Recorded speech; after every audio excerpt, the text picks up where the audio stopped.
भीषण गर्मी ने यूरोप में इंसानों के साथ साथ जानवरों का भी जीना मुहाल कर दिया है।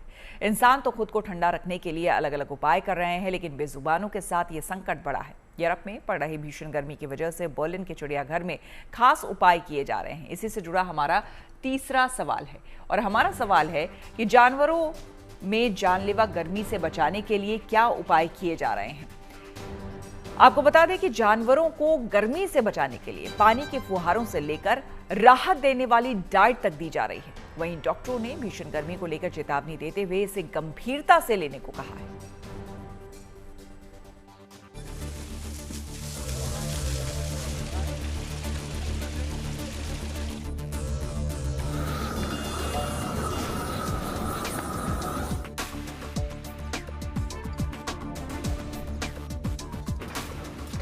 भीषण गर्मी से पूरा यूरोप पसीने पसीने हो गया है। क्या इंसान और क्या जानवर, सभी रिकॉर्ड बनाते पारे से त्रस्त हैं। ये दो तस्वीरें जर्मनी के अलग अलग शहरों की हैं।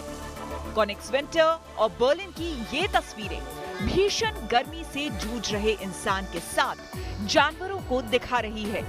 कोनिग्सवेंटर में जहां भीषण गर्मी में रोजी रोटी कमाने के लिए मजदूर काम करने को मजबूर हैं, वहीं दूसरी तरफ बर्लिन के चिड़ियाघर में जानवरों को प्रचंड गर्मी से बचाने और उन्हें राहत देने के पूरे इंतजाम किए जा रहे हैं। बर्लिन के चिड़ियाघर में गजराज को प्रचंड गर्मी से राहत दिलाने के लिए उनके ऊपर फुहारों की बरसात की जा रही है। दरअसल जर्मनी में पारे के 40 डिग्री के पार पहुंचने के बाद जानवरों को राहत देने के लिए चिड़ियाघर प्रशासन पूरी कोशिश कर रहा है। इसके लिए उनको ठंडा रखने के साथ साथ उनके डाइट का भी खास ख्याल रखा जा रहा है। Also toll sind solche Temperaturen für Mensch und Tier nicht, das stimmt. Es gibt natürlich hier auch Tiere, die können das problemlos verkraften, gerade viele Antilopenarten auch. Die haben gar kein Problem damit, wenn es bis 45 Grad klettert, das Thermometer.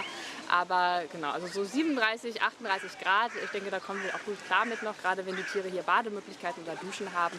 Und manchmal ist einfach auch der Stall der kühlste Ort, wo die Tiere sich dann zurückziehen können.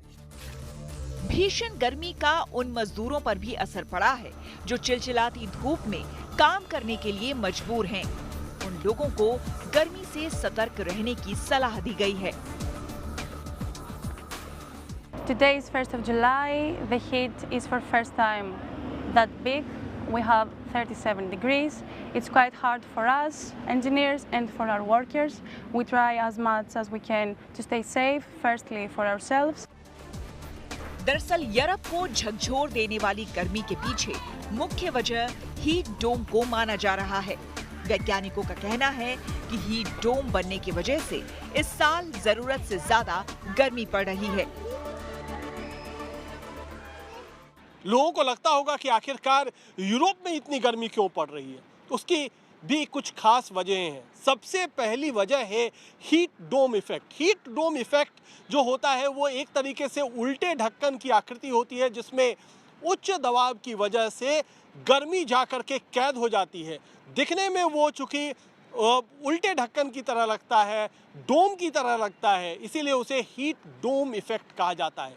दूसरी जो बड़ी वजह है वो ये है कि उत्तरी अफ्रीका जहां पर सहारा रेगिस्तान है, वहां से गर्म हवा सीधे यूरोप की तरफ जा रही है और वो भी खासी गर्मी पैदा कर रही है, खासतौर पर दक्षिणी यूरोप के देशों के लिए।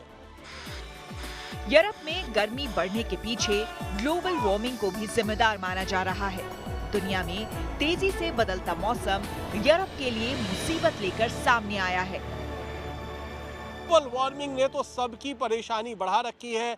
3 से लेकर 5 डिग्री तक तापमान ऊपर चला जा रहा है और उसकी वजह से तो तापमान सामान्य तौर पर, मौसमी तौर पर तो बढ़ता ही है। इसके अलावा रात का तापमान भी बहुत ज़्यादा बढ़ रहा है और ये जो रात के तापमान में बढ़ोतरी है, जो कि 20 या 25 डिग्री के आसपास रह रही है, उसने भी यूरोपीय देशों में बहुत ज़्यादा परेशानी बढ़ाई हुई है। यूरोप में पड़ रही भीषण गर्मी को लेकर डॉक्टर चेतावनी दे रहे हैं। डॉक्टरों के मुताबिक गर्मी को हल्के में लेना बेहद खतरनाक साबित हो सकता है। Heat is a serious issue. It is a health risk, and heat kills people. In 2023, for example, about 40,000 people died due to heat in Europe, in particularly older people, people with pre-existing conditions. Europe में भीषण गर्मी का कहर अगले 2 से 3 दिनों तक और जारी रहेगा और इस हफ्ते के अंत तक लोगों को इससे राहत मिलने की उम्मीद है। दिल्ली से कुमार कुणाल के साथ bureau report, good news today.